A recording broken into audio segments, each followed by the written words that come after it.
नमस्कार दोस्तों, तो मैं Sushil Kumar private classes channel में आपका स्वागत है। तो आज हम क्लास 12 का मानव जनन चैप्टर लेके आए हैं। क्लास 12 का लेसन तीसरा चैप्टर यह है। उस चैप्टर का नाम है मानव जनन। कभी कभी आप लोग सोचते हो कि बस लेसन 1 और लेसन 2 डाल दिए हैं सर, उसके बाद लेसन 3, 4 क्यों नहीं डाल रहे हैं। मेरे दोस्त, एक क्लास का मैं एक ही वीडियो डालता हूँ, पहली बात। दूसरी बात यह है कि उस क्लास को डीपली पढ़ाते रहते हैं, इसलिए समय लगा, 4 दिन 5 दिन लग जाता है, इसीलिए मैं वीडियो पे नहीं डाल पाता हूँ। ऐसा मत सोचे कि वीडियो नहीं डालेंगे, हर एक चैप्टर का समय के अनुसार मैं चैप्टर डाल दूंगा, लेसन डाल दूंगा। क्लियर। तो मेरे मित्र, मैं यही कहना चाहता हूँ, चैनल पर अगर नए हैं तो आप सबसे पहले चैनल को सब्सक्राइब कर लीजिए, लाइक कर दीजिए, शेयर कर दीजिए। मेरे मित्र, हम आज पढ़ने जा रहे हैं किसके बारे में? मानव जनन के बारे में। मेरे मित्र, आज के डेट में किसी को बताने की आवश्यकता नहीं है कि मानव जनन क्या होता है। आज के डेट में छोटा छोटा बच्चा जानता है कि कैसे क्या करने से क्या होता है। मेरे दोस्त, तो मेरा दोस्त, सबसे पहले मैं यही कहता हूँ कि चैनल पर अगर आप नए हैं तो पहले सबसे पहले चैनल को सब्सक्राइब कर लीजिए, लाइक कर दीजिए, शेयर कर दीजिए। मेरे दोस्त, आइए उस क्लास 12 का बायोलॉजी जो है, लेसन तीसरा जो है, उस चैप्टर का नाम क्या है? मानव जनन। कौन सा चैप्टर भैया? मानव जनन। और इसका नाम क्या है? Human reproduction. यानी कि ह्यूमन का रिप्रोडक्शन कैसे होता है, मानव में रिप्रोडक्शन कैसे होता है, इसके बारे में पढ़ने वाले हैं। मनुष्य में रिप्रोडक्शन कैसे होता है, जनन क्रिया कैसे होता है, उसके बारे में पढ़ने वाले हैं। तो मेरे लोग आई पॉइंट पर मैं सब बार बार एक चीज मैं बोल नहीं सकता, क्योंकि आप लोग को पता है ऑनलाइन आपका दोनों सुविधाएं हैं। आपका एड्रेस श्रीनगर महादेव घाट, आप चाहे किसी भी माध्यम से जुड़ जाइए, फेसबुक से जुड़ जाइए, टेलीग्राम, व्हाट्सएप, इंस्टाग्राम, चाहे आप किसी भी माध्यम से जुड़ जाइए। क्लियर। अब इसका एक बार क्या बोलते हैं आपको देखिए, इसे समझ जाइए, है ना। आपका objective, subjective, all notes, panel notes है, ये सब आपका यहाँ करवाया जाता है, होता है। क्लियर। आइए पॉइंट पर आगे चलते हैं दोस्तों। तो हम इस चैप्टर में सबसे पहले क्या जानेंगे, सुन लीजिए। पहले हम जाने कि मानव जनन क्या होता है, मानव जनन में कौन कौन भाग लेते हैं, मानव जनन में जो भाग लेते हैं स्त्री और पुरुष, उसको मिलन कब होने से जनन क्रिया होती है, इसी के बारे में पढ़ेंगे। नर जनन अंग में कौन कौन से भाग आते हैं, मादा जनन में कौन कौन से भाग आते हैं, इतने पढ़ेंगे। उसके बाद चैप्टर क्या हो जाएगा? समाप्त हो जाएगा मेरे दोस्त। क्लियर। तो आइए पॉइंट पर आते हैं। कहता है क्या पहला पॉइंट कि मानव जनन किसे कहते हैं या मानव जनन क्या है। तो मेरा मित्र कहता है कि मानव जनन वह जैविक प्रक्रिया है जिसके द्वारा वयस्क मानव अपने समान नई संतान शिशु को जन्म देते हैं, उसे ही क्या कहते हैं दोस्त? मानव जनन कहते हैं। यहाँ पर वयस्क शब्द का प्रयोग हो। वयस्क का मतलब होता है बड़े लोग। छोटा बच्चा नहीं कर सकता है, छोटा बच्चा जनन क्रिया नहीं कर सकता। क्लियर। उससे जन्म नहीं लेगा। मेरा मित्र, यहाँ वयस्क का मतलब होता है जब व्यक्तियों में जनन क्रिया की क्षमता हो जाती है तो वही व्यक्ति को क्या कहते हैं? मानव जनन कहते हैं। या आप ऐसे भी कह सकते हैं दोस्त कि जो वयस्क जो होते हैं, बड़े लोग जो होते हैं, वही क्या कर सकते हैं? मानव जनन कह सकते हैं, है ना। तो आपको पता होना चाहिए कि जनन क्रिया कब शुरुआत हो जाती है युवाओं में? 14 साल की उम्र में, 13 साल की उम्र में शुरुआत हो जाती है। तो क्लियर। आगे क्या कहता है? मानव लैंगिक रूप से जनन करते हैं। याद कीजिए, बताए थे जनन 2 प्रकार का, एक का नाम था लैंगिक जनन और दूसरा का नाम था अलैंगिक जनन। लैंगिक जनन में क्या होता था? माता और पिता दोनों मिलते थे, माता और पिता दोनों मिलते थे, तो उसे क्या कहते हैं? लैंगिक जनन। और अलैंगिक जनन में केवल और केवल एक भाग लेते थे, उसे क्या कहते हैं? अलैंगिक जनन। तो यहाँ पर कहता है कि मानव जो है वो कौन सा रूप में आता है? लैंगिक जनन में आता है। क्लियर। यानी नई संतति के निर्माण के लिए नर और मादा दोनों की भागीदारी आवश्यक होती है। किसमें? लैंगिक जनन में। क्लियर। तो लैंगिक जनन को क्या कहते हैं? मानव जनन। यानी कि लड़का होगा और लड़की दोनों मिलके जो संबंध बनाएंगे उसे क्या कहेंगे? मानव जनन क्रिया कहते हैं। कौन जनन क्रिया कहते हैं? मानव जनन क्रिया कहते हैं। क्लियर। और एक बात और जानिए, अगर लैंगिक जनन किससे कहते हैं, अगर पूछ देगा तो आप क्या बोलेंगे? नर और मादा का मिलना ही क्या कहलाता है? लैंगिक जनन कहलाता है। क्लियर। आइए आगे क्या कहता है पॉइंट? कहता है कि मनुष्य एक लिंगी प्राणी है। एक लिंगी प्राणी है जिसमें नर जनन तंत्र अलग होता है जीवों में और मादा जनन तंत्र अलग होता है। इसका मतलब नहीं समझ में आया। इसका मतलब यह हुआ कि नर का पार्ट अलग होता है, यानी कि मेल वाला में अलग होता है और फीमेल वाला में अलग होता है। कुछ जीव ऐसे होते हैं जिसमें एक ही जीवों में नर और मादा दोनों होते हैं, जैसे केचुआ का आपने नाम सुना होगा, है ना। और फूल बहुत सारे ऐसे पौधे जिसमें नर भी होते हैं और मादा भी होते हैं। तो कहता कि मनुष्य एक लिंगी प्राणी है जिसमें नर जनन तंत्र अलग होता है और मादा जनन तंत्र में अलग होता है। यही आपने बोल रहा है। क्लियर। आगे क्या कहता है नोट में, बहुत अच्छा पॉइंट है, इसको याद कर लीजिएगा। कहता है कि नर जनन तंत्र में नर युग्मक यानी शुक्राणु का निर्माण होता है ना।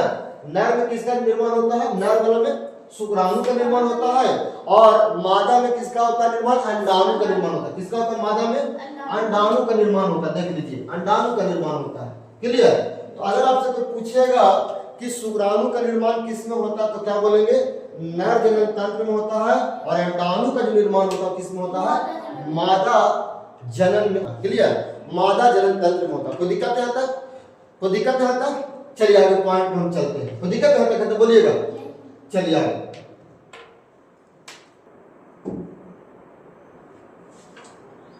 आगे पॉइंट कहता कि मानव जनन तंत्र क्या होता है? मानव जनन तंत्र वे अंग जो मानव जनन में सहायक होते हैं, मानव जनन तंत्र कहलाते हैं। मतलब यह मानव जनन तंत्र में वैसा अंग जो किसमें भाग लेते हैं? सहायक होते हैं। कोची करते हैं? वे अंग जो मानव जनन में सहायक होते हैं उसे ही क्या कहते हैं? मानव जनन तंत्र कहते हैं। क्या कहते हैं? ये निम्नलिखित दो भागों में बांटा गया है। क्या भागों में?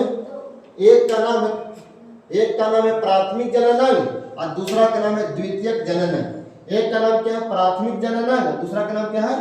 द्वितीयक जनन अंग नाम है। क्लियर। प्राथमिक जनन अंग के अंतर्गत क्या आता है भैया? ध्यान से देखेंगे। प्राथमिक को अंग्रेजी में क्या बोलते हैं? प्राइमरी रिप्रोडक्शन ऑर्गन बोलते हैं। क्लियर। प्राइमरी का मतलब होता है प्राथमिक, जनन का मतलब होता है रिप्रोडक्शन, अंग को बोलते हैं ऑर्गन। क्लियर। चलिए, तो प्राथमिक जनन अंग में क्या होते हैं? ऊपर ही बताए थे कि नर में बहुत मुख्य होता है। कौन सा अंग होता है? भाग वृषण होता है। कौन होता है? वृषण। और वृषण में ही क्या होता है? शुक्राणु बनते हैं। उसके बारे में हम लोग डीपली इसके बारे में आगे पढ़ेंगे। कभी ट्रेलर है, क्योंकि है ट्रेलर दिखा रहे हैं। तो वृषण होता है, वृषण कहाँ होता है, कैसे होता है, इसके बारे में आगे हम चर्चा करने वाले हैं। और शुक्राणु इसमें बनता, शुक्राणु कैसा होता है, क्या होता है, इसके बारे में आगे चर्चा करने वाले हैं। दूसरा का है मुख्य अंग में क्यों आगे भैया? मादा वाला में मुख्य अंग इसमें अंडाशय होता है। क्या होता है? अंडाशय होता है। अंडाशय से क्या निकलता है? अंडाणु निकलता है। अंडाशय कहाँ पर होता है? किसमें होता है? मादा जनन में होता है। और इसी स्थान से क्या निकलता है? अंडाणु निकलता है ना। अंडाणु का आकार कैसा होता है और कब निकलता है, इसके बारे में हम आगे चर्चा करने वाले हैं। तो ठीक है, आइए पॉइंट पर भाई। कहता है द्वितीयक अंग में, द्वितीयक अंग में क्या कहता है? द्वितीयक में सेकेंडरी रिप्रोडक्शन ऑर्गन कहता कि नर सहायक अंग में, नर सहायक अंग का मतलब होता है, हम नर के बारे में पढ़ने जा रहे हैं कि नर सहायक अंग में क्या क्या होते हैं, है ना। तो वृषण होते हैं। क्या होते हैं? वृषण होते हैं। बताएंगे कि वृषण क्या होते हैं। वृषण कोष होते हैं, आदि वृषण होते हैं, शुक्रवाहिनी होता है, मूत्र मार्ग होता है, शुक्राशय होता है, श्वसन होता है, प्रोटेस्ट ग्रंथियां होती है, कॉपर ग्रंथियां होती है, और भी एक आध चीज होगा इत्यादि वगैरह। क्लियर। तो आइए हम फोटो के माध्यम से बताते हैं कि वृषण क्या होता है, कहां पर होता है, कैसे होता है, उसी के बारे में लोग चर्चा करने वाले हैं कि नर में कौन कौन सा भाग कहां पर कैसे होता है, उसके बारे में चर्चा करें। ठीक है, आइए पॉइंट पर। दूसरा पॉइंट है मादा के बारे में। पहला तो हमने बताया नर के बारे में, दूसरा क्या है? मादा के बारे में। मादा में कौन सा अंग होता है? अंडाशय होता है, फैलोपियन ट्यूब होता है। फैलोपियन ट्यूब को क्या बोला जाता है? अंडवाहिनी भी बोला जाता है। गर्भाशय होता है, गर्भाशय को देहाती भाषा में लोग कहता है कोख बोलता है। क्या बोलता है? कोख बोलता है। योनि होता है, भग होता है, स्तन ग्रंथियां होती है, इत्यादि ये सब पाए जाते हैं। इसको भी हम फोटो से समझेंगे। तो ठीक है, आइए हम इसको चित्र से समझने का कोशिश करते हैं। क्लियर? तो ठीक है, आइए आगे। तो आइए भाई साहब, आपको पता हो गया होगा कि मानव जनन आयु में कौन कौन भाग लेते हैं। एक का भाग कौन लेते हैं, मादा, और दूसरा नर। तो आइए सबसे पहले हम नर के बारे में पढ़ें, पुरुष के बारे में पढ़ेंगे कि कौन कौन से भाग होते हैं, कौन कौन से भाग लेते हैं जनन में, है ना। तो पहला जो पॉइंट, उस पॉइंट का नाम क्या है, कहता है नर जनन तंत्र। नर को अंग्रेजी में क्या बोलते हैं, मेल। जनन के मतलब रिप्रोडक्टिव, और तंत्र का मतलब होता है सिस्टम, है ना, मेल रिप्रोडक्टिव सिस्टम। क्लियर। कहता कि अब सुन के जरा कि पुरुषों के बारे में कहेगा। पुरुषों में पाया जाने वाला वह जैविक तंत्र है जो प्रजनन यानी जनन के लिए जिम्मेदार होता है, उसे क्या कहते हैं, नर जनन तंत्र कहते हैं। मतलब वैसा भाग पुरुष का जो जनन में भाग लेते हैं, उसी के बारे में हम चर्चा करने वाले हैं, है ना। इसका मुख्य कार्य कुछ है, नर युग्मक यानी शुक्राणु का निर्माण करना। किसका काम है, नर जो होता है, पुरुष जो होता है, उसका जो जनन में जो भाग लेता है, उसका मुख्य भाग कौन है, शुक्राणु होता है करना, और उन्हें मादा जनन तक पहुंचाना होता है, मादा जनन तक पहुंचाना होता है। ऐसा नहीं कि नर है और नर तो है ही, साथ में शुक्राणु उसका बन नहीं रहा है, या दिक्कत है, या छोटा है, तो उस स्थिति में वह क्या हो सकता है, वह भी जनन नहीं कर सकता है ना। छोटा बच्चा जनन क्रिया नहीं कर सकते, है ना। जब व्यक्तियों में, जब लड़कों में, जब नर में, जब पुरुष में, जब शुक्राणु बनने लगता है, तभी वह क्रिया क्या कर सकता है, जनन कर सकता है। ऐसा नहीं छोटा बच्चा कर सकता है, बूढ़ा लोग भी नहीं कर सकता। क्यों, वही तो पढ़ने जा रहे हैं, उसी के बारे में तो पढ़ने वाले हैं हम लोग, है ना। आइए फिर से एक चीज आ गया, फिर से रिपीट हो गया, पीछे बता दिए थे, फिर भी आगे कोई दिक्कत नहीं। कहता है, क्या कहता है भाई साहब, कि नर जनन तंत्र के भाग में कुछ वृष्ण होता है, वृष्ण कोष होता है, वृष्ण होता है, शुक्रवाहिनी होता है, मूत्र मार्ग होता है, शुक्राशय होता है, श्वसन होता है, प्रोटेस्ट ग्रंथियां होती है, कॉपर ग्रंथियां होती है, इत्यादि होती है। सब बारे में पीछे भी रिपीट किया। ये पुरुष में होते हैं दोस्त। मेरे दोस्त, अगर आपको चैनल अच्छा लग रहा होगा तो लाइक और सब्सक्राइब शेयर तीनों एक ही बार कर दीजिएगा। क्लियर। देखिए भाई साहब, चाहे तो हम बहुत कुछ इसमें बोल सकते हैं, मगर हम वैसा काम नहीं करना चाहते। व्यू बढ़ाने के भेष में नहीं है कि व्यू बढ़ाने के लिए मैं कुछ भी अनर्गल बातें बोल दूं। मेरे दोस्त, मानव जनन है तो इसका मतलब ऐसा नहीं होता कि अपने क्लास को चमकाने के लिए कुछ बोल दे। मेरे मित्र, सोच समझ के बोलना होता है। क्लास 12 की लड़कियां होती है, उन लोग को बताने की जरूरत नहीं है, उन लोग तो अपने तेज होता है कि नहीं। यहाँ 7वें 8वां से लेकर 12 के बताने के पड़ते हैं, सब तेज होता है अपने। खैर चलिए, टीचर को लगता है कि हम बहुत खैर हम बहुत तेज हैं। अरे भैया, बायोलॉजी पढ़ा तो ढंग से पढ़ाइए, तो आपको भी दिन खत्म कर देगा सर। आइए आगे जो पॉइंट कहता है, नर का जो मुख्य अंग जो होता है कौन होता है, वृषण होता है। नर का जो मुख्य अंग जो होता है, मुख्य भाग जो होता है कौन होता है, वृषण होता है। इसी वृषण से किसका निर्माण होता है, शुक्राणु का निर्माण होता है। किसका निर्माण होता है, शुक्राणु का निर्माण होता है। और सहायक अंग में कौन कौन होते हैं, अधिवृषण होते हैं, शुक्रवाहक नलिकाएं होती है, और क्या है, संकलन नलिका होती है, वृषण कोष होते हैं, श्वसन होते हैं। ये सब के बारे में जस्ट लोग पढ़ने वाले हैं। प्रोटेस्ट ग्रंथियां होती है, कॉपर ग्रंथियां होती है। ग्रंथि में 2 ग्रंथि है, कौन कौन देख लीजिए, प्रोस्टेट ग्रंथि और कॉपर ग्रंथि। ये दोनों ग्रंथि पाए जाते हैं पुरुष के जनन अंग में आते हैं। क्लियर। शुक्राशय होते हैं। आइए इसी के बारे में डीपली पढ़ने जा रहे हैं। देखिए, थोड़ा फोटो धुंधला नजर आ रहा हो, खैर उससे कोई दिक्कत नहीं है, समझ में आ जाएगा। कहता है नर जनन तंत्र की संरचना। नर जनन तंत्र की संरचना का मतलब होता है कि नर का जो जनन भाग है उसी का चर्चा किया जा रहा, फोटो के माध्यम से, तस्वीर के माध्यम से। क्लियर, इमेज के माध्यम से। मेरे दोस्त, कहता है, देखेंगे फोटो बोर्ड पर देखेंगे, कहता है यही क्या है, ये जो देख रहे हैं ना पार्ट, ये जो पार्ट देख रहे हैं, जो मैं पढ़ रहा हूं, यही क्या है, यही है नर जनन तंत्र। कौन सा जनन तंत्र है, नर जनन तंत्र है। और इसी के बारे में हम लोग पढ़ने वाले क्या कि इसमें कौन कौन सा भाग किधर कहां पर होता है, इसी के बारे में हम लोग को पढ़ना है। इसी के बारे में हम लोग को क्या करना है, पढ़ना है। क्लियर। आइए देखेंगे भाई साहब, अभी बात करें वृषण की चर्चा। देखिए, ये जो देख रहे हैं अंदर में, जो देख रहे हैं, ये जो अंदर में जो होता है ना, वो क्या होता है, यही होता है वृषण, है ना। ये क्या होता है, यही होता है वृषण। ये होता है नर में होता है। कहाँ होता है, नर में होता है। नर के बारे में पूरा नर ही का तस्वीर है। नर के मतलब होता है पुरुष का, है ना। तो कहता है कि ये जो अंदर में होता है ना उसे क्या कहते हैं मेरे दोस्त, इसे क्या कहते हैं, वृष्ण कहते हैं। और जो बाहर में जो कवर लगा होता है, कवर जैसा होता है, उसे क्या कहते हैं, वृष्ण कोश कहते हैं। क्या कहते हैं, वृष्ण कोश कहते हैं।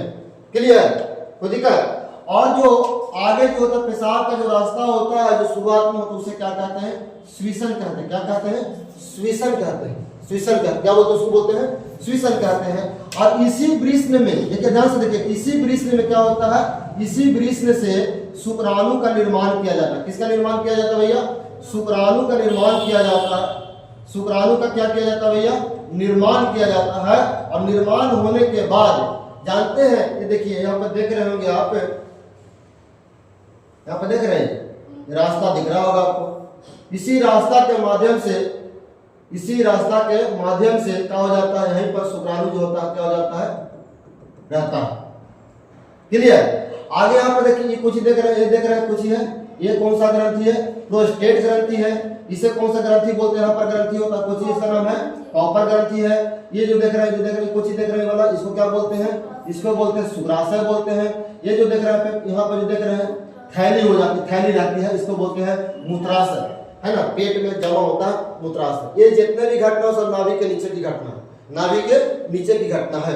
क्लियर। आगे कुछ क्या था, इसमें अधिवृष्ण, अधिवृष्ण इसमें दो वृष्ण होते हैं, है ना, कौड़ी जैसा होता है, अंडा जैसा होता है, दो होते हैं इसमें।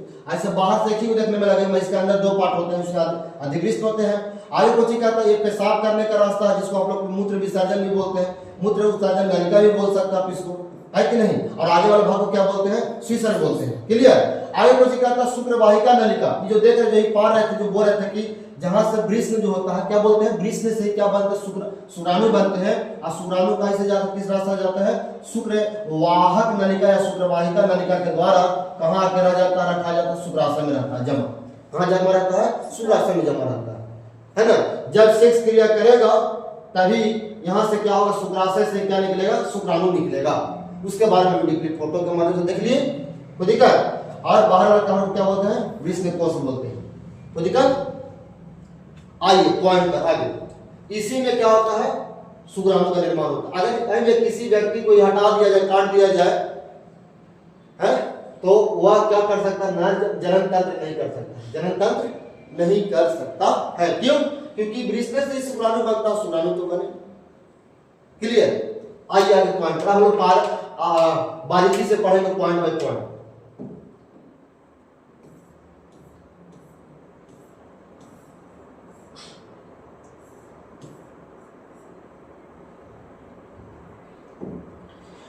ये आगे से तस्वीर बनाया गया है, देखिए जैसा कि फोटो में भी आप देख रहे हैं, है ना। यहाँ पे देखिए अंड देख रहे हैं, अंड जो होता है दो आपको दिखा रहा है फोटो में, मगर बाहर से बाहर से आपको एक नजर आएगा, है ना। और वो किसमें कवर में होता है, वृष्ण कोश में होते हैं। ये वृष्ण देख रहे हैं, वृष्ण, ये वृष्ण इधर हुई होगा, वृष्ण इधर भी है, दो है, मगर वो अंदर में, कहाँ पर है, अंदर में। क्लियर। आपको बाहर से दिखाया जा रहा है, ऐसे होता है, दो है, मगर अंदर में होता है वो दोनों, है ना। और बाहर में क्या होता है, वृष्ण कोश उसे कवर में वो पैक किया, देखिए वो कवर आता है। क्लियर। अलग आगे कुछ क्या था, अभी बताया जाए कि इसी में किसका निर्माण होता है, शुक्राणु का निर्माण होता है। किसका निर्माण होता है, अभी जो रास्ता देख रहे हैं, दो गो होता है, क्या होता है, दो गो रास्ता होता है। क्या रास्ता होता है, दो गो रास्ता, इधर से रास्ता है और एगो इधर से रास्ता है। क्या देख रहे हैं बोर्ड पर, बोल रहा हूँ, दो गो रास्ता होता है। तो वृष्ण के माध्यम से शुक्राणु जाते हैं, वृष्ण से ही शुक्राणु जाते हैं, किस रास्ते जाते हैं, शुक्रवाहक नलिका के द्वारा। और यहाँ पर जाकर शुक्राशय में क्या रहते हैं, जमा रहते हैं, है ना। दोनों तरफ देखिए, दो शुक्राशय है, क्या वो शुक्राशय है, दो गो है। शुक्रवाहक नलिका क्या गो है, दो गो है, दो दरवाजे। शुक्रवाहक नलिका दो गो, शुक्राशय क्या गो है, दो गो है। अधिवृष्ण क्या गो है, दो गो है। वृष्ण क्या गो है, एक गो है। वृष्ण कोश क्या गो है, एक गो है। क्लियर। शुक्राशय क्या गो है, शुक्राशय भी होता है, जोड़ी में होता है। मूत्राशय एगो थैली होती है, एक होता है थैली। क्लियर, समझ रहे बात क्या बोले से। प्रोस्टेट ग्रंथि क्या होता है, एक होता है थैली, देख लीजिए ये प्रोस्टेट ग्रंथि यहीं पर होता है। एक कॉपर ग्रंथि होगा, कॉपर ग्रंथि नहीं, इस फोटो में तो नहीं नजर आ रहा है कहीं पर हमको। आगे जो देख रहे हैं, आगे जो भाग रहे हैं, मूत्र मार्ग विसर्जन करने का रास्ता है। क्लियर। और ये जो देख रहे हैं थैली देख रहे हैं, पेशाब का थैली, ये वाला देख रहे हैं ना, जो पारा में लाल वाला जो बड़ा देख रहे हैं, कुची का है, मूत्राशय, इसमें पेशाब जमा रहता है ना, मूत्र मार्ग, और इसी के रास्ता से अब बताइए, सबसे बड़ा तो जानने के बाद यहाँ पर यह है कि एक ही रास्ता से पेशाब भी निकलता है, एक ही रास्ता से शुक्राणु भी निकलता है। शुक्राणु हमेशा नहीं निकलता, उत्तेजना जब पैदा होती है, जब महिलाओं के जब जनन क्रिया करना होता है तब होता है, सेक्स क्रिया करना, जब सेक्स क्रिया करना होता है तभी वो उत्तेजना पैदा, तभी शुक्राणु यहाँ से निकलता है। कहाँ से निकलता है? शुक्राशय से निकल के पेशाब के जो रास्ता जो होता है श्वसन के रास्ता से माध्यम से निकल जाता है। वो आगे हम लोग पढ़ने वाले। क्लियर? आगे ना वो दिक्कत, आगे चलिए। अब आइए हम पहला पॉइंट पढ़ने जा रहे हैं। क्या नाम है पहला पॉइंट का? वृष्ण। क्या नाम है? पहला पॉइंट का नाम है वृष्ण नाम है ना। तो अभी तो हमने बताया, क्या बताया वृष्ण क्या होता है, बताया ना वृष्ण के बारे में। एक मनुष्य के नर जनन अंग का मुख्य अंग होता है यह, और यह बाहर में लटका होता है। किसी में किसका निर्माण होता है? शुक्राणु का निर्माण होता है। देखिए क्या लिखा है, वृष्ण नर का मुख्य जनन अंग है। इसकी संख्या एक जोड़ी होती है। एक जोड़ी का मतलब होता है दूगो। जोड़ी का मतलब क्या होता है? दूगो, जोड़ा, है ना। अंदर में होगा, बाहर से दिखाई एक ही को देगा। इनका मुख्य कार्य नर हार्मोन टेस्टोस्टेरोन और शुक्राणुओं का निर्माण करना होता है। इसका मुख्य काम कौन से? वृष्ण का टेस्टोस्टेरोन और शुक्राणुओं का क्या करते हैं? निर्माण करते हैं। कौन? वृष्ण। क्लियर? आगे कौन कहता है वृष्ण अंडाकार होता है। कैसे? इसका आकार कैसे होता है? अंडाकार होता है। इसकी लंबाई कितना होता है? 4 से 5 सेंटीमीटर लंबाई और चौड़ाई कितना? 2 से 3 सेंटीमीटर चौड़ाई होता है। किसका? वृष्ण का। कितना लंबाई होता है? 4 से, देख रहे हैं ना, ये जो देख रहे हैं ये वृष्ण का हिस्सा है, ये वो बनाया गया है। क्लियर? इसका लंबाई कितना हो गया? यहाँ से लेके यहाँ तक की लंबाई 4 से 5 सेंटीमीटर और चौड़ाई कितना हो गया? 2 से 3 सेंटीमीटर या कुछ होता है, चौड़ा होता है। कौन? वृष्ण। अगर आपसे पूछा कि वृष्ण किस में होता है, क्या बोलेगा? नर जनन या नर में। क्लियर? आगे देखेंगे पॉइंट। इसी के बारे में फिर से डीपली वो फोटो बनाया, अलग से एकदम स्पेशल किसका बनाया है? वृष्ण का बनाया है। जैसा कि आप देख सकते हैं कोष्ठक देख रहे हैं, अंदर में वृष्ण का होता है। इसी कोष्ठक में क्या होता है? शुक्राणु का निर्माण होता है। कुछ होता है इसी कोष्ठक में शुक्राणु का क्या होता है? निर्माण होता है। और निर्माण होके इसी देखिए रास्ता दिख रहा होगा, ये रास्ता देख रहे हैं जो पार आया है, वो क्या होता है? शुक्रवाहिका नलिका के माध्यम से कहाँ चला जाता है? शुक्राशय में चला जाता है। कहाँ चला जाता है? शुक्राशय में चला जाता है। शुक्रवाहिका नलिका के माध्यम से कहाँ चला जाता है? शुक्राशय में। शुक्राशय क्या होता है बताया था? एक जोड़ी होता है, मतलब दूगो, ये ना। क्लियर? आदि वृष्ण देख रहे हैं ना, ये क्या है? आदि वृष्ण है। वृष्ण जालक है, जालक मतलब जाली जैसा होगा। क्लियर? आगे क्या कहता है? ट्यूनिया का बेंजेनालिस, है ना, ये जो बाहरी जो लेयर होता है उसको बोलते हैं। क्लियर? समझ में आ रहा है? इससे पहले बताइए। चलिए, शुक्रवाहिका नलिका तो यही हम कोशिका रहा था। इसका आकार कैसा होता है? अंडाकार होता है। इसकी लंबाई 4 से 5 सेंटीमीटर, चौड़ाई कितना है? 2 से 3 सेंटीमीटर होता है। आइए आगे पॉइंट पर।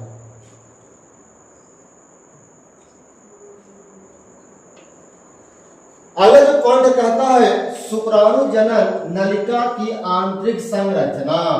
शुक्राणु जनन नलिका की आंतरिक संरचना के मतलब क्या होता है? आंतरिक मतलब अंदर की जानकारी, है ना। अगर बोलता बाह्य संरचना तो बाहरी की जानकारी। तो शुक्राणु जनन नलिका की आंतरिक संरचना क्या है भाई? देखेंगे कहता है वृष्ण के अंदर शुक्राणु जनन नलिकाएं होती है। इसके भीतर 3 प्रकार की कोशिकाएं पाई जाती है। कौन कौन? एक का नाम है शुक्राणु जनन कोशिका, दूसरा का नाम है सरटोली कोशिकाएं, तीसरा का नाम है अंतराली कोशिकाएं या कोशिका। क्लियर? क्या प्रकार के? 3 प्रकार के। कौन कौन? एक का नाम शुक्राणु जनन कोशिका, दूसरा का नाम सरटोली कोशिकाएं, तीसरा का नाम अंतराली कोशिका। ये जितना भी देख रहे हैं ना तीनों, ये सब के सब वृष्ण की कहानी। वृष्ण समझ रहे हैं? वृष्ण, है ना। आगे कहता है पहला पॉइंट शुक्राणु जनन कोशिका किया नर जननिक कोशिकाएं होती है जो अर्धसूत्री विभाजन द्वारा शुक्राणु का निर्माण करती है। देखिए शुक्राणु जो होता है उसको स्पर्म भी कहा जाता है। शुक्राणु को क्या कहा जाता है? स्पर्म भी कहा जाता है ना। इसका एक और नाम है सीमेंस भी बोलते हैं। क्या बोलते हैं? सीमेंस, है ना।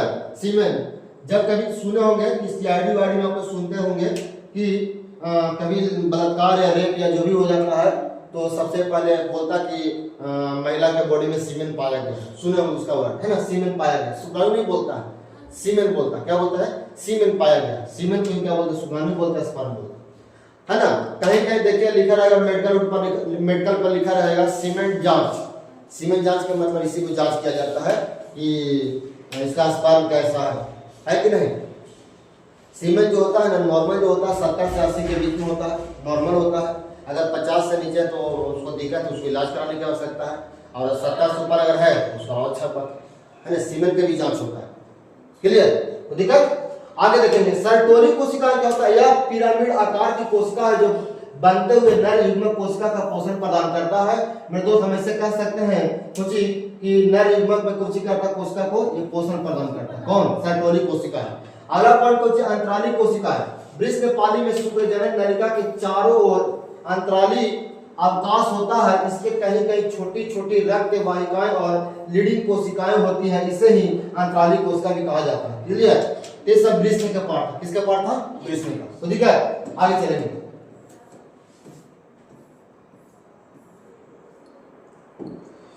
दूसरा जो टॉपिक उसका नाम है भैया वृषण कोश। क्या नाम है?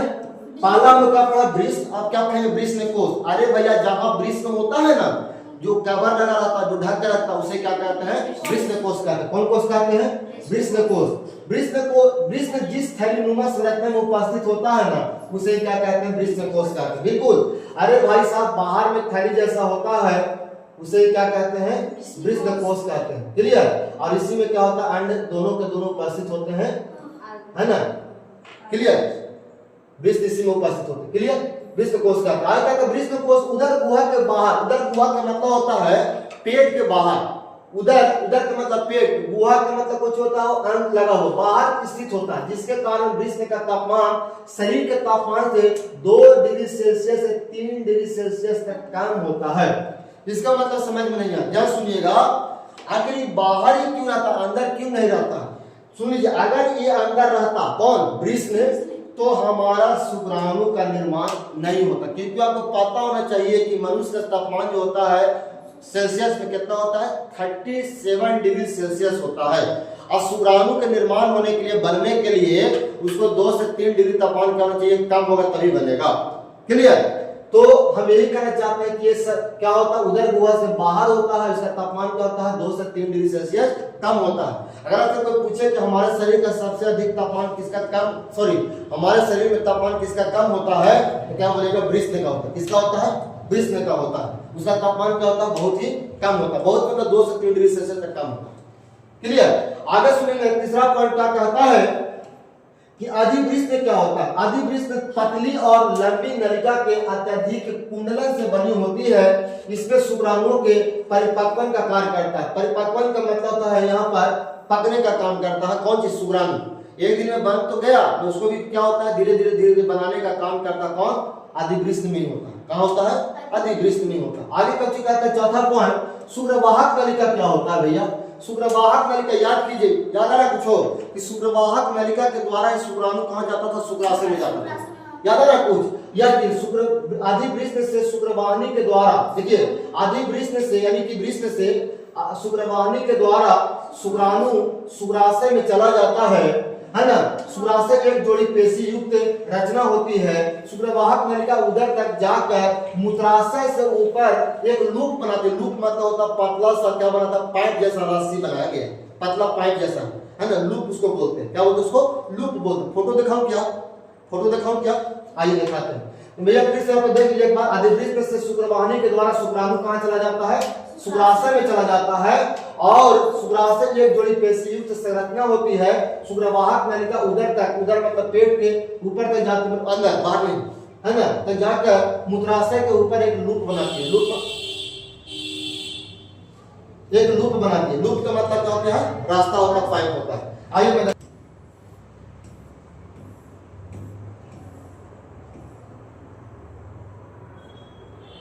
देखेंगे फोटो फिर से। यहाँ पर यहीं पर तो है, देखिए क्या कहता है? यही अधिवृषण। अधिवृषण क्यों कहा गया?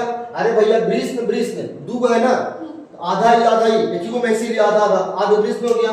इसी वृषण के देखिए इधर ना, देखिए ये देख रहे हैं ना, ये क्या है? कौन सा रास्ता है? शुक्रवाहिक नलिका है। शुक्रवाहक नलिका या शुक्रवाहिका नलिका है। और इधर पट्टी भी है, देख लीजिए, है ना? और यहीं पर कुछ यही देख रहे वाला जो पार है गोल गोल, इसको क्या बोलते हैं? इसको बोलते हैं शुक्राशय बोलते हैं। क्या बोलते हैं इसको? इधर भी शुक्राशय, इधर भी शुक्राशय। अब एकड़े क्या बोलते हैं? लूप बोलते हैं। इसको क्या बोलते हैं? इसी को क्या बोलते हैं? लूप बोलते हैं। क्या बोलते हैं इसको? लूप बोलते हैं। है ना, पतला सा लूप होता है। तो दिखा इसी के रास्ता से अधिवृष्ण के रास्ता से अधिवृष्ण से क्या होता है, शुक्र वाहक नलिका के द्वारा कहां जाके शुक्राशय में क्या हो जाता है, शुक्राणु जाके जमा हो जाता है। क्लियर, आगे आइए पॉइंट।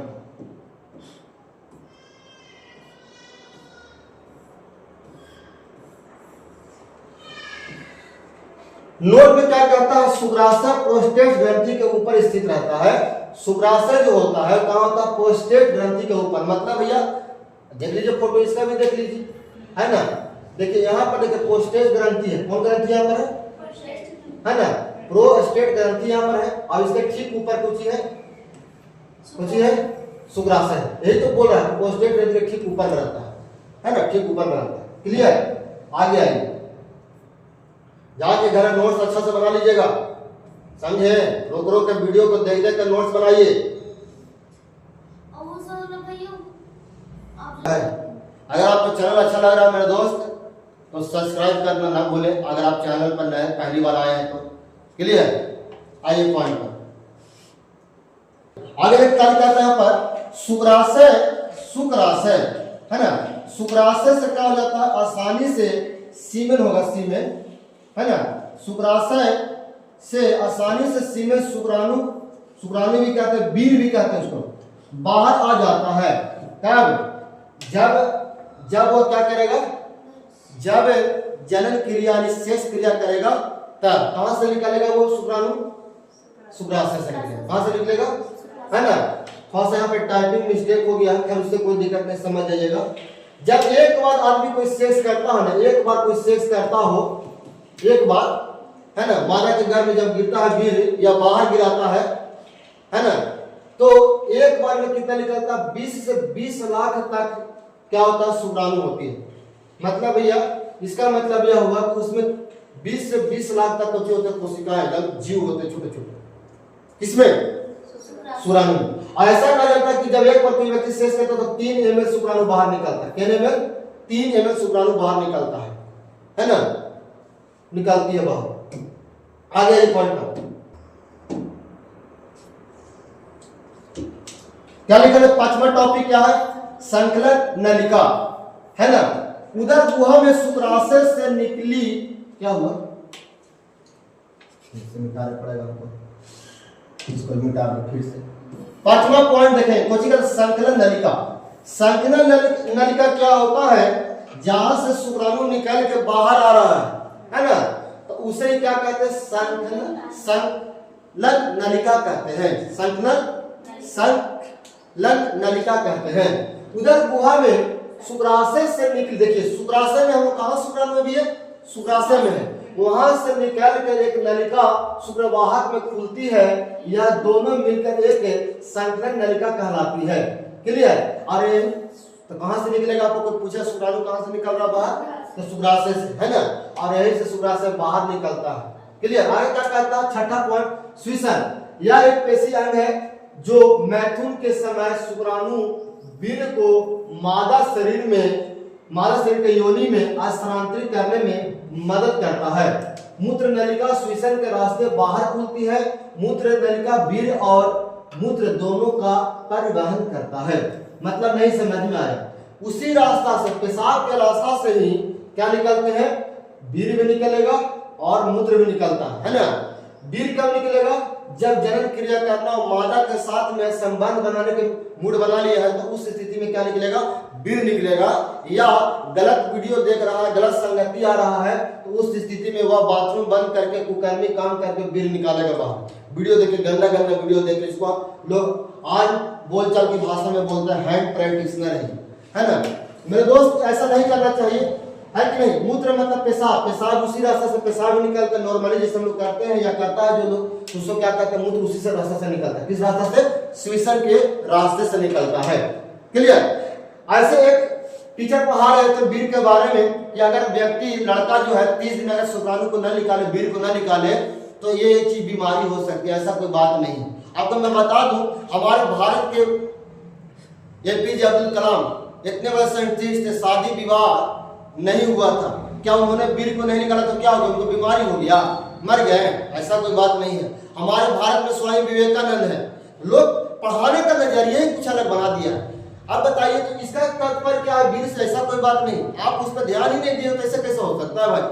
और स्वयं विवेकानंद का आपने नाम सुना, वो उन्होंने भी शादी नहीं किया था, तो क्या हो गया? हमारे बजरंगबली शादी नहीं किया था, ऐसे कैसे? ये कोई बात थोड़ी ना हो गया। ऐसे से बहुत सारे लोग हैं, है कि नहीं? ऐसे से बहुत सारे लोग हैं जो बिल नहीं कहता है कि बिल नहीं निकालने से व्यक्ति की मौत हो जाएगी, ये बीमारी हो जाएगी, 30 दिन में निकालना जरूरी है, ऐसा कोई बात नहीं ब्रदर। आपने वीर क्षमता को मजबूत बनाओ, समझे कि नहीं? वीर क्षमता मजबूत होगा, पकेगा तो मेरे दोस्त क्या होगा? माइंड तेज होगा, है कि नहीं? अगर वीर को चुवाते हो, नाली में बहाते हो तो आपका शरीर पतला दुबला, अंधेरा, चक्कर मारना, गुमारी आना, समझे? हमेशा फ्रस्ट्रेट, तनाव, गुस्सा में रहोगे, समझे कि नहीं? इसलिए वीर को शरीर में पकने दो, है ना? और गलत वीडियो से बचो, गलत इमेज मत देखो, फोटो मत देखो, ज्यादा गलत वीडियो, ज्यादा इंस्टाग्राम शॉर्ट वीडियो लंटा पंटा मत देखो। अब देखते हैं इसलिए आपको हिट होता है मन, इसलिए आप बाहर निकालते हैं वीर को। मेरे दोस्त समझिए बात को, क्लियर? तो मैं यहाँ पर ये कह रहा था कि श्वसन का रास्ता, जो पेशाब का जो रास्ता, उसी रास्ते से वीर भी निकलता है और क्या निकलता है? मूत्र भी निकलता है। क्या निकलता है? मैथुन के समय, मैथुन के अंग्रेजी बोलते हैं शेष क्रिया के दौरान क्या निकलते हैं? वीर निकलते हैं बाहर, है ना? शेष क्रिया के दौरान क्या निकलते हैं? वीर निकलते हैं बाहर। और अगर किसी व्यक्ति को जनन क्रिया करना, मतलब बच्चा पैदा करने का बहुत शौक है, रखने का शौक है, तो उस स्थिति में वीर कहाँ जाएगा? मादा के शरीर में जाएगा, योनि के रास्ते से। योनि का मतलब होता है, उसके बाद में तक डीपली बताएंगे ही, यहाँ पर थोड़ा शॉर्ट बता दे रहे। योनि का मतलब तो पेशाब के रास्ते में योनि को क्या करना होता है? डालना होता है, और वहीं पे वीर क्या होता है ना? संकलन क्रिया होती है। कहाँ? योनि मार्ग में वीर वहीं गिरेगा, जिसके कारण से मादा के गर्भ में क्या हो जाता है? शिशु का निर्माण होता है, बच्चा का निर्माण होता है। कब होता है, कैसे होता है, कितना दिन के बाद होता है, इसके बारे में नियम है। ऐसे नहीं कि छोटा बच्चा है, बूढ़ा माता है, उसका बच्चा होगा ही, छोटा बच्चा का होगा ही। जब भी होगा तो कब होगा? इस मादा में, मादा तो कब होगा? जब मादा का पीरियड आएगा। पीरियड आएंगे, इसके बारे में डीपली अभी आगे पढ़ेंगे, ठीक है? अभी मुझे कहता है शुक्राशय, याद कीजिए शुक्राशय क्या बताए थे? अभी तो जैसे बताया कि शुक्राशय में क्या होता है? शुक्राणु जमा होता है ना? क्या जोड़ी होता है? एक जोड़ी होता है। क्या जोड़ी होता है? मूत्राशय के पीछे स्थित होते हैं। इसका मुख्य कार्य वीर, सीमेन, क्या कहते हैं? सीमेन, वीर को क्या बोलते हैं? सीमेन ही बोलते हैं। का लगभग 60 से 70% हिस्सा बनाना है, जो शुक्राणुओं को पोषण भी देता है और सक्रिय भी करता है। यहाँ जाने के बाद जमा जब हो जाता है कहाँ? शुक्राशय में शुक्राणु, तो उसको क्या करता है? अच्छा से बनाने का काम भी करता है और इसको पोषण भी देता है। पोषण मतलब उसको ऊर्जा भी देता है, शक्ति भी देता है। अगर उसको नहीं देगा तो खराब हो जाएगा, मर जाएगा, निकल जाएगा बाहर शुक्राणु की, है ना? उसको बचाने का काम करता है अंदर में। आपने सुना होगा कभी शुक्राणु जो होता है, जो लैब में जो रखा रहता है, वो किस गैस में रखा जाता है? नाइट्रोजन गैस में रखा जाता है। किस गैस में रखा जाता है? जैसे वो होता है ना बैल का साढ़ का ऐसा, वो किस में रखा जाता है? नाइट्रोजन गैस में रखा जाता है। क्यों? क्योंकि उसको पता है कि अगर नाइट्रोजन गैस में नहीं रखेंगे तो वीर क्या हो जाएगा? उसका खराब हो जाएगा, गंदा हो जाएगा, मर जाएगा। नहीं, इसीलिए हमारे शरीर में भगवान ने खुद ही बना के दे दिया है। कुछ दे दिया भैया, क्या दे दिया है? वीर को बनाने का, सक्रिय करने का काम कौन करता है? शुक्राशय नहीं होता है। ठीक है, आ गया ये पॉइंट पर।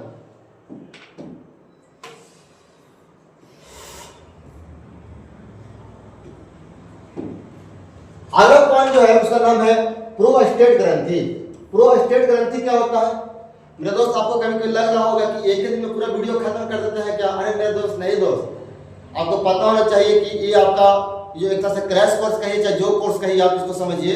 इसको आपको एक ही क्लास में पूरा चैप्टर को सोचते खत्म कर दे, बाकी धीरे धीरे क्लास चलता है, डीपली क्लास चलता है। तो आपका ये ट्रेलर है, ये भरा मत रहिएगा।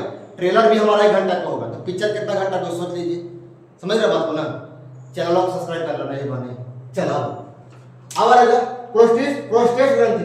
प्रोस्टेट ग्रंथि पुरुषों के प्रजनन तंत्र का एक बहुत ही महत्वपूर्ण हिस्सा है, जो मूत्राशय यूरिन ब्लैडर के ठीक नीचे स्थित होता है। इसका मुख्य कार्य एक विशेष तरल पदार्थ द्रव्य बनाता है, जो शुक्राणु स्पर्म के साथ मिलकर वीर्य का निर्माण करता है। यह द्रव्य शुक्राणुओं को पोषण देता है और उन्हें सुरक्षित रखता है।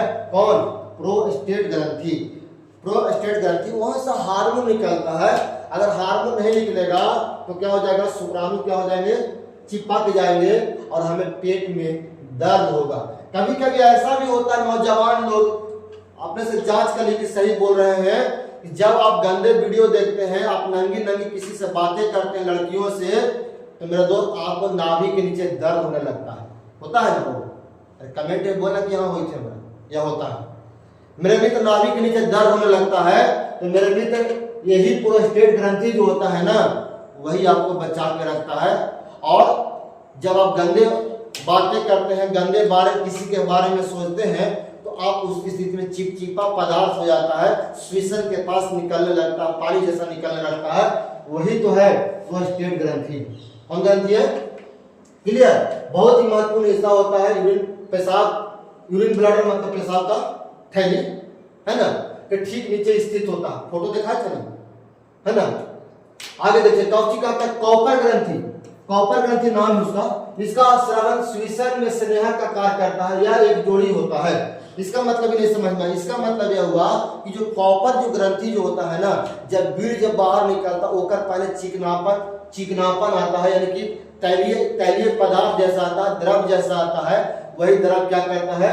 शुक्राणु को बाहर निकलने में मदद करता है, यानी कि चिकनाहट पैदा करता है। क्लियर?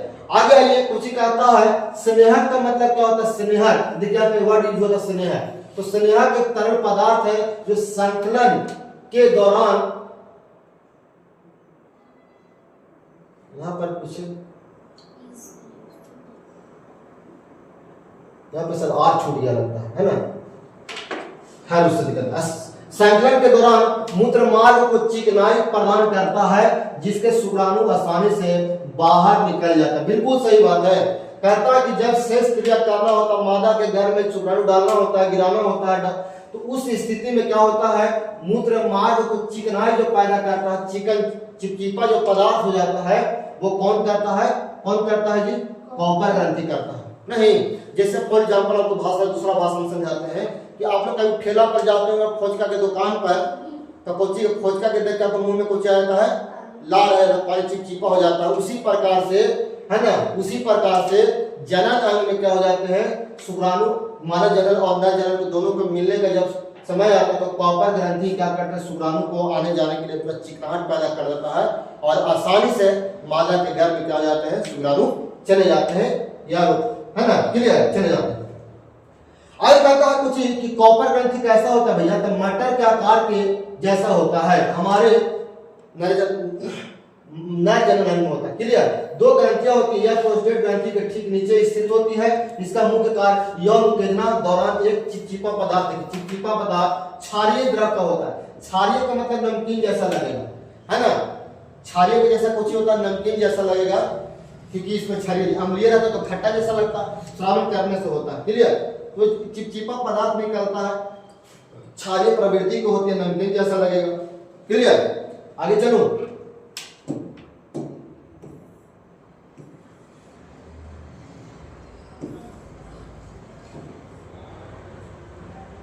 अगला जो पॉइंट है उस पॉइंट का नाम है टेस्टोस्टेरोन। टेस्टोस्टेरोन यह नर हार्मोन है जो अंतराली कोशिका से स्रावित होता है। यह नर जनन अंगों के विकास और शुक्राणु परिपक्वन में सहायक होता है। शुक्राणु को क्या करता है? परिपक्वन मतलब पकाने का काम करता है। क्लियर? ऐसा माना जाता है कि मनुष्य के शरीर में जो शुक्राणु जो बनते हैं वो 3 से 4 दिन लगता है शुक्राणु बनने में, है ना। WBC होता है, उसके बारे में आगे हम पढ़ेंगे। क्या कहता है आगे सुनेंगे। क्या कारण है कि वृषण उदर गुहा के बाहर होता है? उदर गुहा का मतलब पेट से बाहर होता है, शरीर से बाहर होता है, वृषण कोश में पाए जाते हैं। क्या कारण है? तो कहता है कि शुक्राणु निर्माण के लिए शरीर का सामान्य तापमान जो होता है 37 डिग्री सेल्सियस होता है भैया, जबकि फॉरेनहाइट में 98.6 डिग्री सेल्सियस होता है। अब बुखार उखार में आप आवे जाइएगा ना, ऐसे करके नाप देगा डॉक्टर, हवा कहेगा ना कि बुखारवा एक हवा 98.6 हवा नॉर्मल हवा, कोई दिक्कत ना है ना। 98 डिग्री 98.6 या 98 बोला, इसका मतलब ये फॉरेनहाइट में बोल रहा है, और 37 डिग्री बोला तो समझिए कि सेल्सियस में बोल रहा है। हालांकि अधिकांश डॉक्टर यही वाला बोलता है, अनुकूल नहीं होता है ना।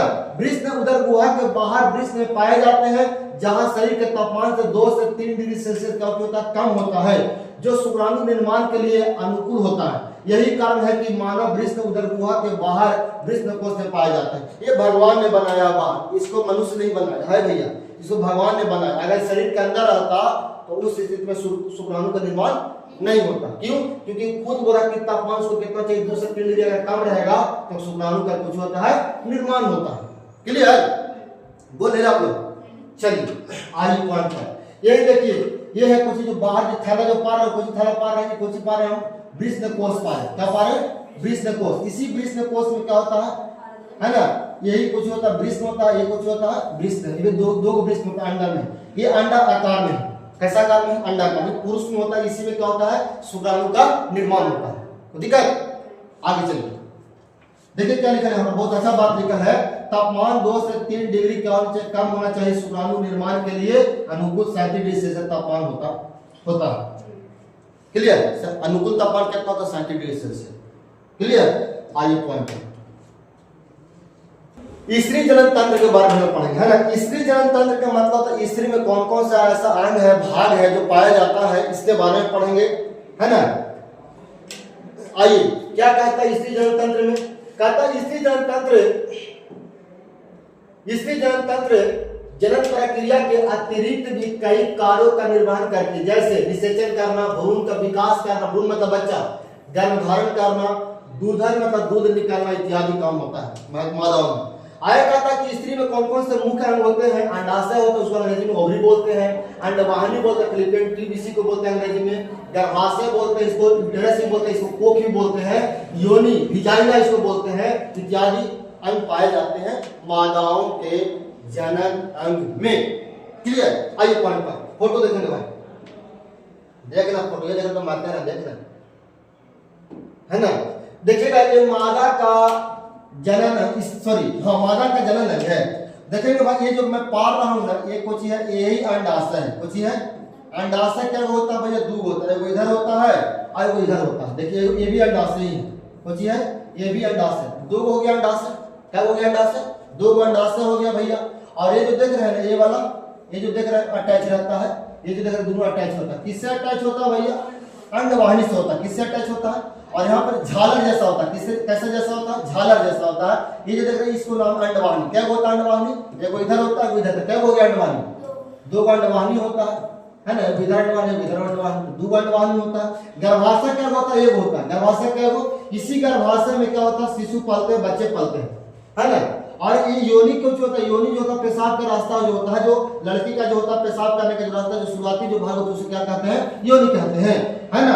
और गर्भाशय ग्रीवा क्या होता है ना, जो अंदर की जो दीवार होती है गर्भाशय ग्रीवा, है ना। योनि का मान किससे जुड़ा होता है? गर्भाशय ग्रीवा से। ऐसा हम कह सकते हैं गर्भाशय का दीवार किससे जुड़ा होता है भैया? ग्रीवा से जुड़ा होता है। क्लियर? जैसे जैसे ऊपर जाएगा उससे क्या होगा? गर्भाशय का मुंह का आकार क्या होगा? फैलते जाएगा। और किससे अटैच हो जाएगा? किससे अटैच हो गया? अंडवाहिनी से अटैच है। किससे अटैच है? अंडवाहिनी से, है ना। तो एक अंडाशय जो होता है ना, वो 28 दिन के पीरियड के बाद 28 दिन का पीरियड होता है। कितने दिन का पीरियड होता है महिलाओं में? मादा में 28 दिन का पीरियड होता है। और 3 से 4 दिन का रक्त का स्राव होता है। और ठीक उसके 14वें दिन यहाँ से अंडाशय से एक अंडा निकलेगा। अंडाशय से क्या निकलेगा? अंडा निकलेगा, एक ही वो निकलेगा, है ना। और ये अंडा निकल के कहाँ चले आएगा? गर्भाशय को होते ग्रीवा के द्वारा योनि के रास्ते से आता है ना, बाहर निकलने की कोशिश करता है। 24 घंटा इंतजार करता है किसका? शुक्राणु का। 24 घंटे का अगर इसके दौरान में अगर बीच में मुलाकात हो गया तो उस स्थिति में गर्भाशय में क्या पल जाएगा? बच्चा, यानी कि बच्चा ने भ्रूण पल जाएगा। क्या पल जाएगा? भ्रूण मतलब क्या समझ रहे हो? भ्रूण बच्चा, शिशु का विकास हो जाएगा। शिशु का विकास कहाँ? गर्भाशय में। अगर नहीं मुलाकात हुआ तो इसी पेशाब के रास्ते से बाहर निकल जाएगा, है ना। एक महीने जैसे अंडा निकलता है, एक बार से निकलता है ना। अंडा क्या काम कैसा होता है? नहीं अंडा क्या काम, तो दिक्कत है ना। चले आगे पॉइंट पर देखेंगे, रिकॉर्डिंग हो रहा है। आगे देखें पॉइंट पर क्या कहता है? अंडाशय किसे कहते हैं, है ना। अंडाशय में जो बनता है अंडा, बताए तो भी कि यह महिला का मुख्य जनन अंग है। अगर अंडाशय से अंडा नहीं निकलेगा तो वह मादा जनन नहीं कर पाएगी या नहीं कर सकती है। क्लियर? इनकी संख्या कितनी? एक जोड़ी होती है, देखिए 2 को लिख दिया होती है। इनका कार्य अंडाणु का निर्माण करना और एस्ट्रोजन और प्रोजेस्टेरोन जैसे हार्मोन उत्पन्न करता है। कौन करता है भैया? अंडाशय करता है। फर्स्ट क्लास विलंब हो रहा है क्योंकि आगे बैच लगा हुआ है मेरे दोस्त, हम इसलिए थोड़ा जल्दी लास्ट में खींच रहे हैं, क्षमा चाहते हैं क्योंकि हम एक ही वीडियो बनाते हैं। आपको पता होगा हर एक मेरा क्लास एक ही वीडियो बनेगा, है ना। आगे कुछ कहता है उदर के नीचे दोनों ओर एक अंडाशय होता है, एक जोड़ी होते हैं। प्रत्येक अंडाशय 2 से 4 सेंटीमीटर लंबी और 1.5 सेंटीमीटर चौड़ी तथा लगभग 1 सेंटीमीटर होती है। इसका आकार अंडाकार होता है। किसका? अंडाशय का आकार होता है। क्लियर? क्लियर? देख लीजिएगा, रिकॉर्डिंग चल रहा है, रोक के इसको लिख लीजिएगा, लिखने का शौक हो तो। आइए दूसरा पॉइंट, अंडवाहिनी। अंडवाहिनी को अंग्रेजी में क्या बोलते हैं? फैलोपियन ट्यूब बोलते हैं। इसको एक इसको और नाम है फैलोपियन ट्यूब, है ना। फैलोपियन अंग्रेजी में इसको क्या बोलते हैं? Fallopian tube. अंडाशय से निकलने के बाद अंडाणु इसी नली में आते हैं, है ना। निषेचन की प्रक्रिया जहां शुक्राणु और अंडाणु को मिलते हैं आमतौर पर इसी नली में होती है ना। तो कहता कौन चीज है कि निषेचन की क्रिया कहाँ होती है?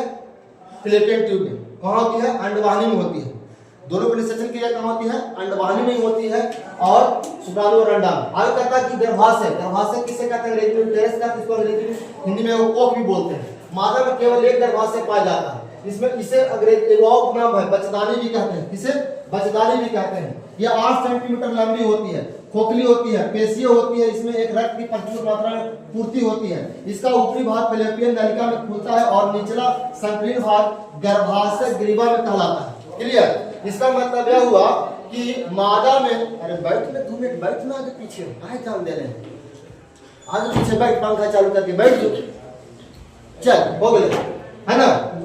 गर्भाशय जो होता है उसको हिंदी में क्या बोलते हैं? कोख भी बोलते हैं, इसे बचदानी भी कहते हैं, है ना। बचदानी जब खराब हो तो सुने में, अधिकांश महिलाओं को सुने में मुंह से हमारा बचदानी का ऑपरेशन करवाना, यानी कि बचदानी जब बाहर निकल जाएगा तो उस स्थिति में कहीं महिला बच्चा पैदा नहीं कर सकती। क्लियर?